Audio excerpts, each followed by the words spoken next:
વિદ્યાર્થી મિત્રો, સંકલ્પ ક્લાસીસની YouTube ચેનલમાં આપનું ફરી એકવાર સ્વાગત છે। ગયા લેક્ચરમાં આપણે ચર્ચા કરી હતી કે આકૃતિના પ્રકારો કયા કયા સમજાવવાના હતા। તો એમાં આપણે સમય આધારિત રેખા આકૃતિ અને બીજું સ્તંભ આકૃતિના ત્રણ પ્રકાર, સાદી સ્તંભ આકૃતિ, પાસ પાસેની સ્તંભ આકૃતિ અને વિભાજિત સ્તંભ આકૃતિ, આ ત્રણ વિષયની આપણે શું કરી હતી, ચર્ચા કરી હતી। હવે જે છેલ્લો પ્રકાર જે છે આપણી પાસે એ કયો છે, વૃત્તાંશ આકૃતિ। મુખ્ય ત્રણ વસ્તુ, સમય આધારિત રેખા આકૃતિ, પછી સ્તંભ આકૃતિ અને વૃત્તાંશ આકૃતિ। સ્તંભ આકૃતિમાં પેટા ત્રણ પ્રકાર પડે છે, બરાબર। તો છેલ્લી જે છે વૃત્તાંશ આકૃતિ, તો ધ્યાન આપો, એમસીક્યુ વધારે પૂછાશે, કાં તો એક માર્કની વ્યાખ્યા જે છે પૂછવામાં આવે કે ભાઈ વૃત્તાંશ આકૃતિની વ્યાખ્યા જણાવો। તો વૃત્તાંશ આકૃતિ એટલે શું, કોઈ પણ પ્રકારનો સવાલ પૂછી શકે। કોઈ ચલની માહિતીના, શું કીધું છે, કોઈ ચલની માહિતીના પેટા વિભાગોને વર્તુળના અંશના પ્રમાણમાં, આખી એક માહિતી હોય એના અલગ અલગ શું હોય, પેટા વિભાગ, બરાબર। હવે જે પેટા વિભાગ છે એને શાનામાં દર્શાવવાના છે, વર્તુળના અંશના પ્રમાણમાં। શાના પ્રમાણમાં, વર્તુળના અંશ। અંશ એટલે શું કહેવાય, ભાગ, બરાબર। તો વર્તુળના અંશના પ્રમાણમાં દર્શાવવામાં આવે તો ત્યારે તેવી આકૃતિને શું કહેવામાં આવે છે, વૃત્તાંશ આકૃતિ કહેવામાં આવે છે। ફરીથી બોલું છું, કોઈ ચલની માહિતીના કેવા વિભાગો, પેટા વિભાગ, એક મુખ્ય માહિતી, એની અંદર અલગ અલગ ભાગ ડિવાઈડ, ધારો કે સ્કૂલ છે તો સ્કૂલની અંદર અલગ અલગ જે વર્ગ છે કહેવાય શું, એ શાળા। પણ શાળાની અંદર પહેલા ધોરણથી લઈને 12મા ધોરણ સુધીના વર્ગો અવેલેબલ છે, તો એ અંદરની જે માહિતી થઈ એને શું કહેવામાં આવે, પેટા માહિતી। અંશના પ્રમાણમાં દર્શાવવામાં આવે ત્યારે તેવી આકૃતિને શું કહેવામાં આવે છે, વૃત્તાંશ આકૃતિ કહેવામાં આવે છે। પછી એક એમસીક્યુ છે કે ભાઈ વર્તુળનું જે કુલ ક્ષેત્રફળ હોય કેટલું હોય છે, તો કેટલા અંશ હોય છે, 360 અંશ। પછી એક વસ્તુ યાદ રાખો, આખા વર્તુળની વાત કરી, અર્ધ વર્તુળની જો વાત કરે તો અર્ધ વર્તુળના અડધા કરી નાખો એટલે કેટલા થશે, 180 અંશ। એટલે જવાબ લખતા પહેલા સવાલને સરખી રીતે જોઈ લેવો કે ભાઈ વર્તુળ કીધું છે કે અર્ધ વર્તુળ કીધું છે। વર્તુળ કીધું હોય તો 360 અને અર્ધ વર્તુળ કીધું હોય તો એના કેટલા અંશ થશે, 180 અંશ।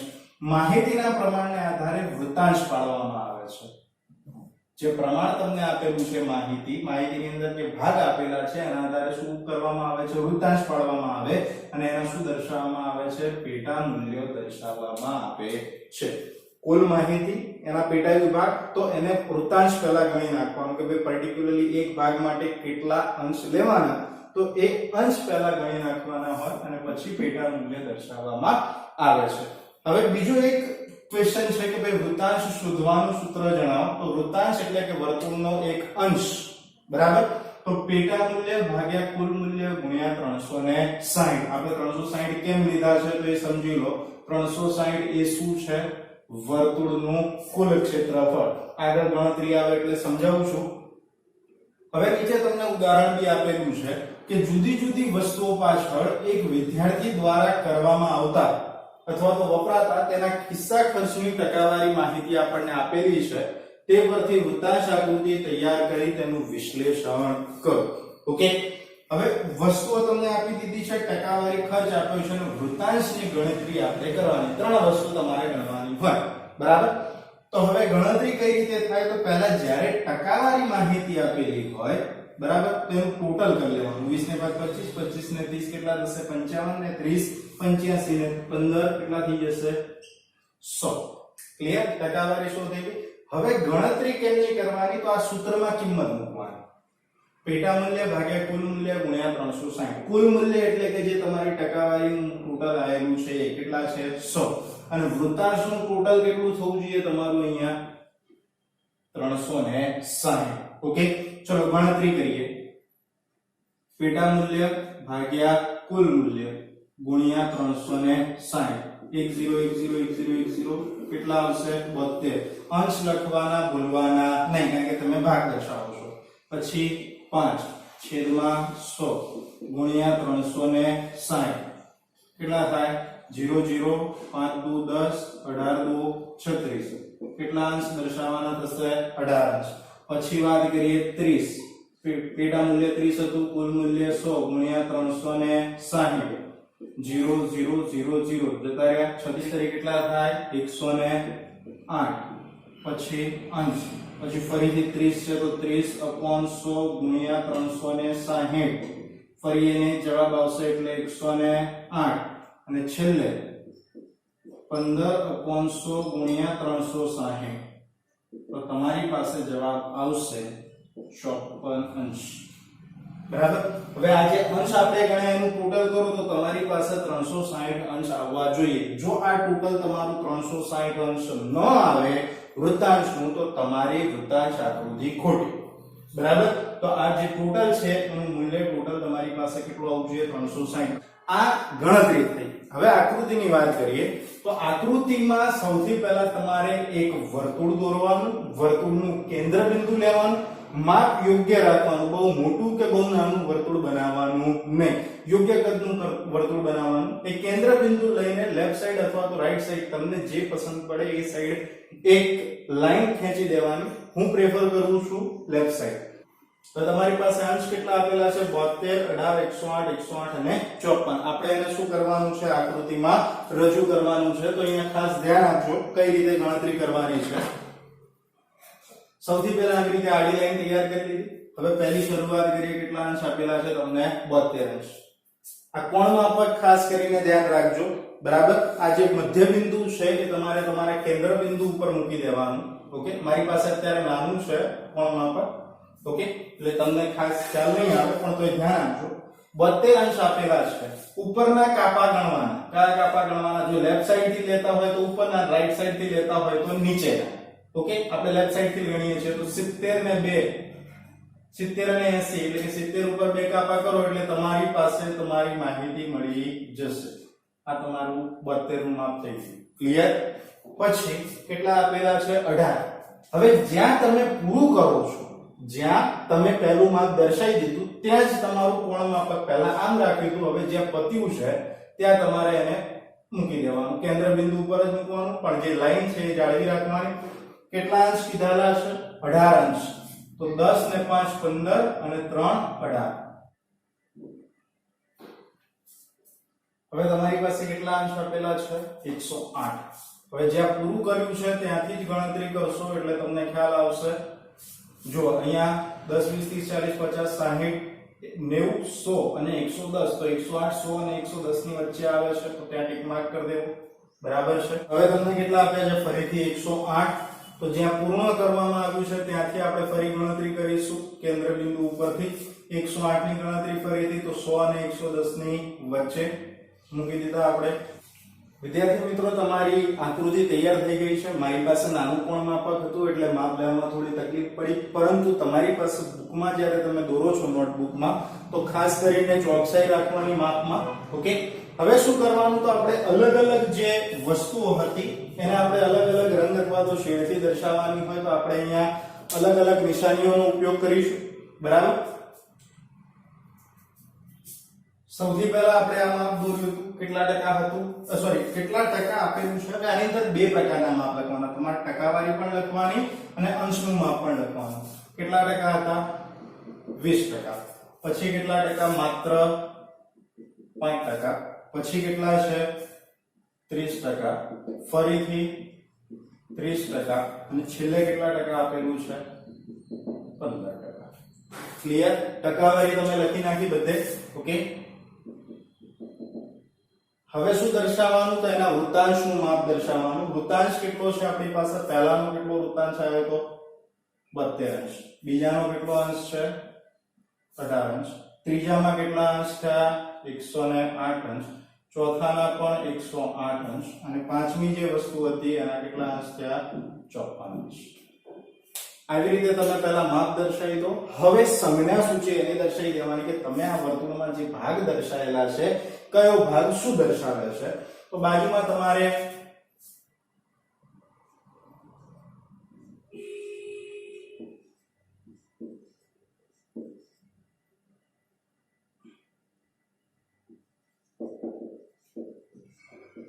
ચોપડીઓ, સ્ટેશનરી ત્રીજું છે ફોન અને કોમ્પ્યુટર પાછળનો ખર્ચ, પછી નાસ્તો અને કપડાં. અલગ અલગ નિશાનીઓ આપણે આપી દઈએ, સાચું, ખોટું, પ્લસ અને ડેશ. ઓકે, આ નિશાનીઓ મેં અહીંયા તમને દર્શાવી દીધેલી છે. તો આપણે શું કરીશું કે અંદર નિશાની એની દર્શાવી દઈએ. તો પહેલા તો ચોપડીઓ માટે સાચાની નિશાની છે, તો આપણે શું કરીશું કે સાચાની નિશાનીઓ દર્શાવી દઈશું.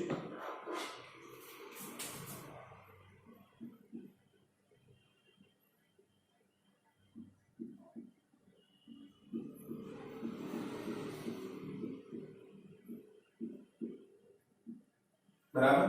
સ્ટેશનરી માટે ક્રોસ છે, તો આપણે ક્રોસની નિશાનીનો ઉપયોગ કરીશું. પછી ફોન અને કોમ્પ્યુટર માટે પ્લસની નિશાની છે, તો પ્લસની નિશાની દર્શાવી દઈએ.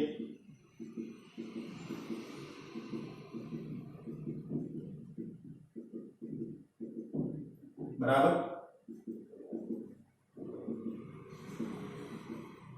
હવે નાસ્તાને ડેશ વડે દર્શાવેલ છે.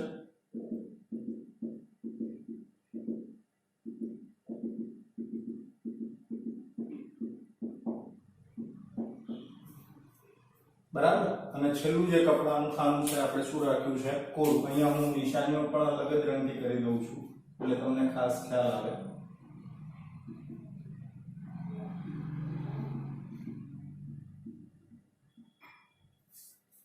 ઓકે, તો આ તમારી હતી વૃત્તાંશ આકૃતિ. ઓકે, હવે આપણે આકૃતિ દોરાઈ ગઈ છે, તો એના પછી એના વિશ્લેષણ વિશે ચર્ચા કરીએ. તો વિશ્લેષણ માટે હવે જે આગળની આકૃતિઓ જોઈએ એની અંદર બે ધરી દર્શાવતા હતા, x અને y.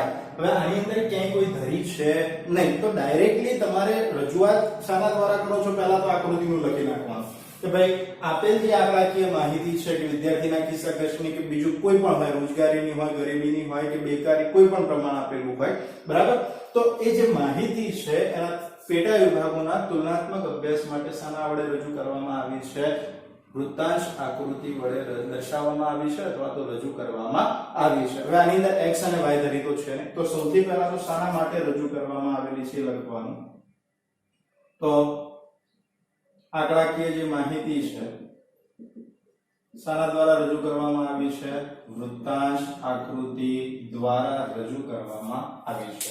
ઓકે, બીજો પોઈન્ટ, હવે આની અંદર x y ધરી નથી, તો તમારે શું કરવાનું, સૌથી મોટું ને સૌથી ઓછું આ બે વસ્તુ ધ્યાનમાં લેવાની કે ભાઈ વિદ્યાર્થીનો ચોપડીઓ, સ્ટેશનરી, ફોન અને કોમ્પ્યુટર, નાસ્તો અને કપડા વિવિધ ખર્ચ જે છે અનુક્રમે 20, 5, 3, 30, 30 અને 15% છે. સૌથી વધુ ખર્ચ કોની પાછળ કરે છે, ફોન અને કોમ્પ્યુટર તેમજ નાસ્તા પાછળ કરવામાં આવે છે, અને સૌથી ઓછો ખર્ચ એ સ્ટેશનરી પાછળ કરે છે. આવી રીતે તમારે એનું વિશ્લેષણ તૈયાર કરવાનું છે, બીજી કોઈ વધારાની માહિતી અંદર લખવાની નથી. ઓકે, હા, પણ જ્યારે તમને બે અલગ અલગ વિભાગ આપી દીધા હોય, ચલો આ એક વિદ્યાર્થીની છે અને સામે બીજા વિદ્યાર્થીની માહિતી હોય, તો બંનેની તુલના તમારે કરવી પડે કે ભાઈ ધારો કે આણે ચોપડીઓ પાછળ 20% ખર્ચ કર્યો તો સામેવાળા વ્યક્તિએ 25% ખર્ચ કર્યો હોય, તો આના કરતા બીજા વિદ્યાર્થીઓનો ખર્ચનો પ્રમાણ ચોપડીઓ પાછળ કેવું રહેશે, વધારે. ઓકે, તો એ તુલનાત્મક અભ્યાસ તમારે જાતે શીખવાનો રહેશે. બરાબર. તો આ હતી તમારી કઈ માહિતી છે, વૃત્તાંશ આકૃતિ. અહીંયા લખવાનું ભૂલવાનું નહીં કે વિદ્યાર્થીના ખર્ચની માહિતી.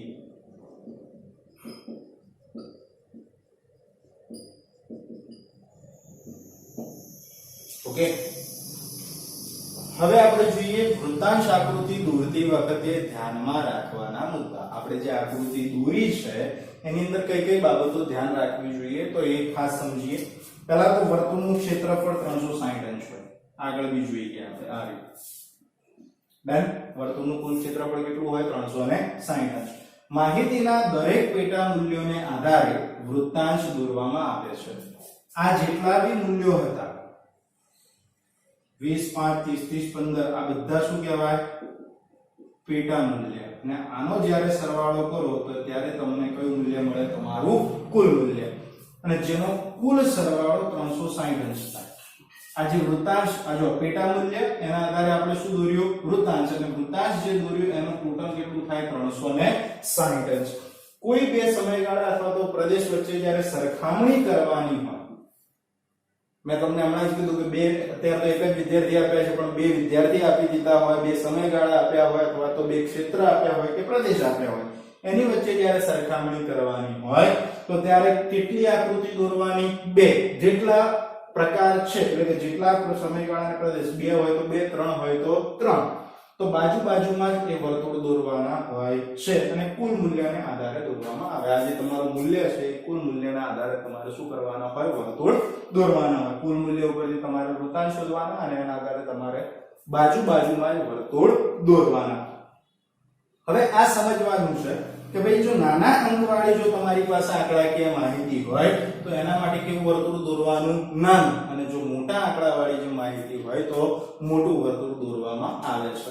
હવે નાનું એટલે બહુ નાનું અને મોટું એટલે બહુ મોટું નહીં, પણ યોગ્ય કદનું, કે ભાઈ બંને વચ્ચે થોડો ઘણો ડિફરન્સ તમે જોઈ શકો. બે માહિતી હોય તો એકની માહિતી ઓછી હોય એટલે નાના અંકવાળી હોય, બીજાની માહિતી મોટા અંકવાળી હોય તો નાના અંકવાળી જે માહિતી છે એનું વર્તુળ થોડું નાનું અને મોટા અંકવાળી જે માહિતી છે એનું વર્તુળ થોડું મોટું રાખવું. બરાબર? એટલે સમજનારને, જે વ્યક્તિ સમજવા માંગે છે એને સરળતાથી શું આવે? એનો ખ્યાલ આવે. તો આટલી બાબતો છે.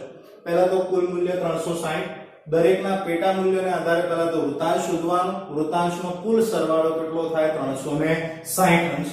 આ પણ તમને વિગતમાં પૂછાય છે કે વર્તુળના વૃત્તાંશનો કુલ સરવાળો કેટલો થાય? તો કેટલો થાય? 360 અંશ. કોઈ બે સમયગાળા અથવા તો પ્રદેશની સરખામણી જ્યારે કરવી હોય તો બે વર્તુળ બાજુ બાજુમાં દર્શાવવાના. બરાબર? કુલ મૂલ્યને આધારે એની રચના કરવાની.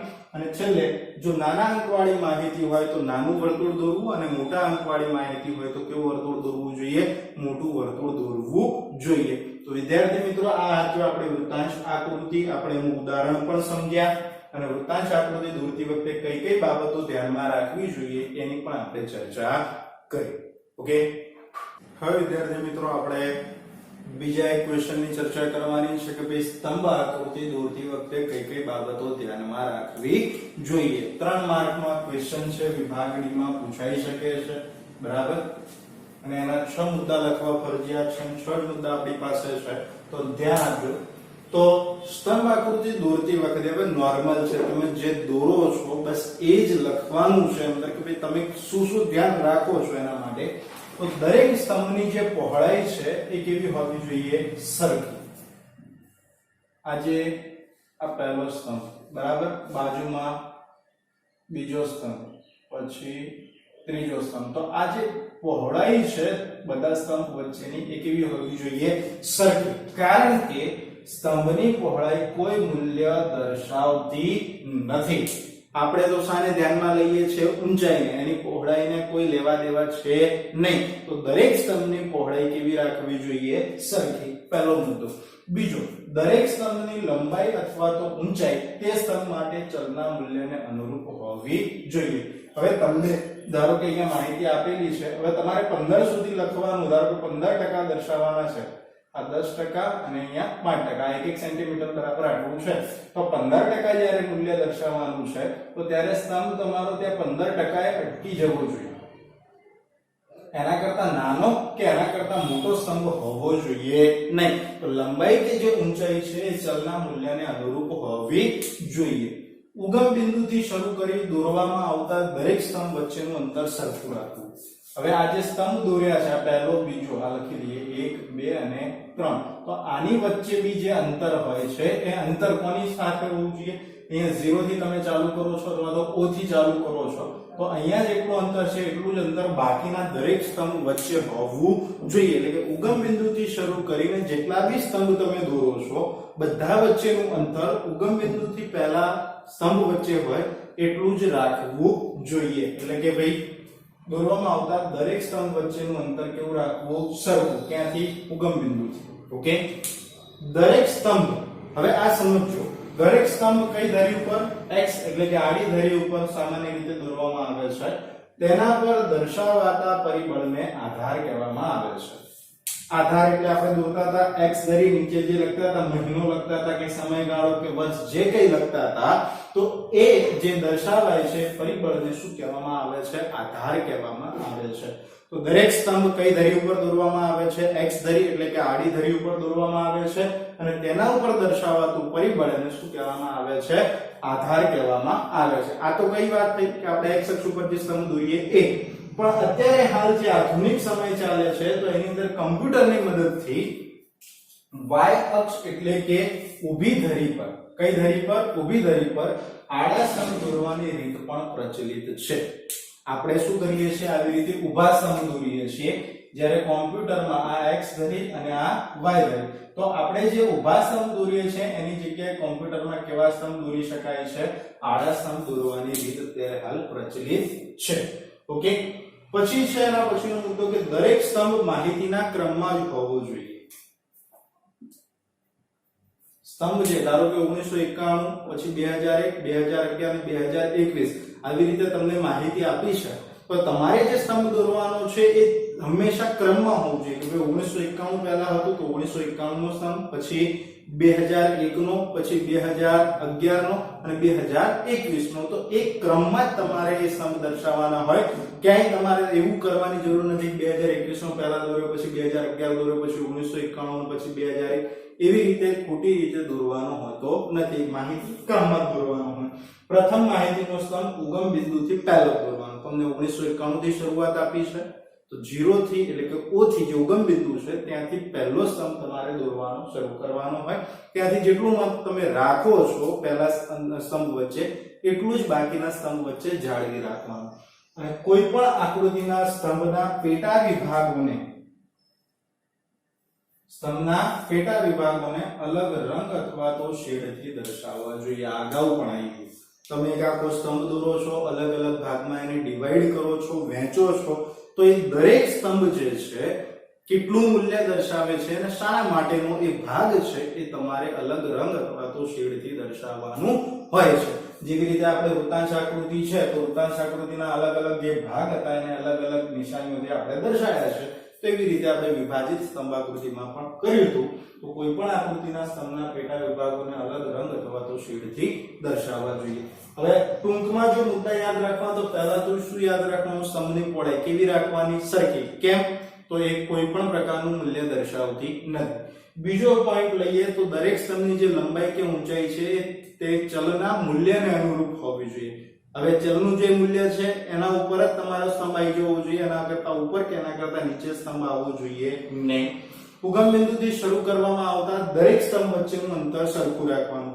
પહેલા સ્તંભ વચ્ચે જો 1 સેન્ટીમીટરનો ગાળો છોડ્યો હોય તો બાકી બધા વચ્ચે 1 સેન્ટીમીટરનો જ ગાળો હોવો જોઈએ. પહેલામાં 1 સેન્ટીમીટર, પછી બીજામાં 2 સેન્ટીમીટર અને ત્રીજામાં પાછો 1 સેન્ટીમીટર, તો એવો અલગ અલગ ગાળો હોવો ના જોઈએ. દરેક સ્તંભ x ધરી ઉપર, સામાન્ય રીતે આપણે કઈ ધરી ઉપર દર્શાવીએ છીએ? સ્તંભ x ધરી એટલે કે આડી ધરી ઉપર, અને એનું જે પરિબળ છે એને શું કહેવામાં આવે છે? આધાર. આ આપણા માટે. પણ કમ્પ્યુટરમાં અત્યારે હાલ જો લેટેસ્ટ ટેકનોલોજીનો ઉપયોગ કરતા હોય તો એની અંદર આપણે આડા સ્તંભ પણ દોરી શકીએ છીએ.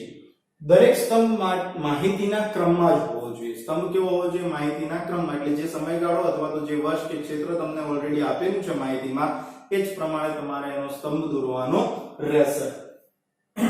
કોઈ પણ આકૃતિના સ્તંભના પેટા વિભાગોને અલગ રંગ અથવા તો શેડથી દર્શાવવો જોઈએ. મેં તમને હમણાં બતાવ્યું કે વૃત્તાંશ આકૃતિમાં જેવી રીતે પેટા વિભાગો અલગ રંગ કે શેડથી દર્શાય એવી રીતે તમારે સ્તંભ આકૃતિમાં પણ અલગ રંગ અથવા તો શેડનો ઉપયોગ કરવાનો છે. ઓકે, તો વિદ્યાર્થી મિત્રો આજના લેક્ચરમાં આપણે વૃત્તાંશ આકૃતિ દોરતી વખતે ધ્યાનમાં રાખવાના મુદ્દા અને સ્તંભ આકૃતિ દોરતી વખતે ધ્યાનમાં રાખવાના મુદ્દા એના વિશે ચર્ચા કરી છે. અહીંયા આજના લેક્ચરમાં અહીં પૂરતું સીમિત રાખીએ છીએ. અસ્તુ.